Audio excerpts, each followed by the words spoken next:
হ্যাঁ, আজকে কি রান্না হচ্ছে? মাংস কষা হচ্ছে দেখছি আজকে। বিরিয়ানি হবে। বাহ, বিরিয়ানি হবে? হ্যাঁ। বাহ, আজ 25শে ডিসেম্বর, তারপরে আবার হচ্ছে ভাই জন্মদিন। হ্যাঁ। তার জন্য আজকে হচ্ছে একদম বিরিয়ানি। আচ্ছা, এখানে মাংস কষাচ্ছ, হ্যাঁ। আর এখানে সব আলু ভেজে ভেজে রেখেছো নাকি? হ্যাঁ, হ্যাঁ। আর এখানে ভাত হবে, এখনো হ্যাঁ। দাওনি? না। তোমার সময় লাগবে তাহলে এখনো। হ্যাঁ। এখনো সব এখনো ভাত হ্যাঁ। হবে, আবার মাংস সাজাবে, হ্যাঁ। আরো সেই ওই মশলাপাতি দেবে, সব এনেছো? সব আনা হয়ে গেছে? হ্যাঁ, হ্যাঁ, হ্যাঁ। আচ্ছা, এদিকে মাংস কষানো বন্ধুরা প্রায় হচ্ছে। যাই হোক কমা, তাহলে তুমি করো, হ্যাঁ। ঠিক আছে, আমি কাজগুলো করে আসি। হ্যাঁ, হ্যাঁ। যাই।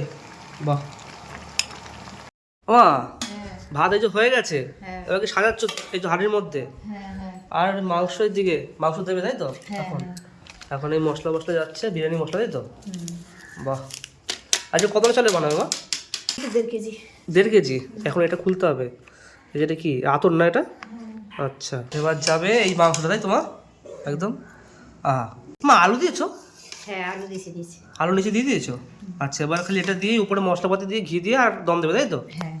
বাহ বাহ বাহ বাহ, দেখতে কিন্তু সেই লাগছে একদম, কত সুন্দর বন্ধু দেখতে পাচ্ছ। যাবে আবার রাইস তাই তো? হ্যাঁ। এর মধ্যে আবার রাইস গেল।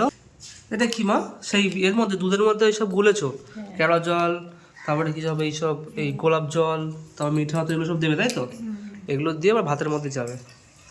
বাহ, এই তেলের সব ভাতের মধ্যে একদম। বাহ বাহ বাহ, এবার যাচ্ছে মিঠা আতর তাই তো? বাহ, এবার যাচ্ছে ঘি তাই তো মা? বাহ, এবারে চলে গেল দমে। হ্যাঁ। বিরিয়ানিতে দম দেওয়া হয়ে গেছে? হ্যাঁ। বাহ, দেখতে কিন্তু সেই লাগছে একদম, কি সুন্দর লাগছে। তো বন্ধুরা হাত মুখ দিয়ে বসে পড়েছি খেতে। তো আজকে মা করেছে পুরো বিরিয়ানি, দেখতে পাচ্ছ একদম ঘরে তৈরি একদম বিরিয়ানি। তো যাই হোক বন্ধুরা, তো সবাইকে জানাই মেরি ক্রিসমাস। আর তো আজকের দিনটা সবাই ভালো করে কাটাও, আর আমি তো ভালো করে কাটাচ্ছি। দেখতে পাচ্ছ মা বিরিয়ানি করেছে, ওহো একদম ঝুরঝুরে রাইস একদম, আর এই একদম আলু, ও সেই সেদ্ধ হয়েছে। আর এখানে যে চিকেন বিরিয়ানি করেছে মা, আর এখানে স্যালাড রয়েছে, আর একটা চিকেন কষা রয়েছে হালকা গ্রেভি। যাই হোক, সব দিয়ে একটু মাখিয়ে খাওয়া যাক। ওহো, এই যে একদম গরম গরম, আর এখানে একদম পুরো মাংস একদম পুরো সেদ্ধ হয়ে একদম ছেড়ে যাচ্ছে। একদম মাখিয়ে নিয়ে খেতে হবে।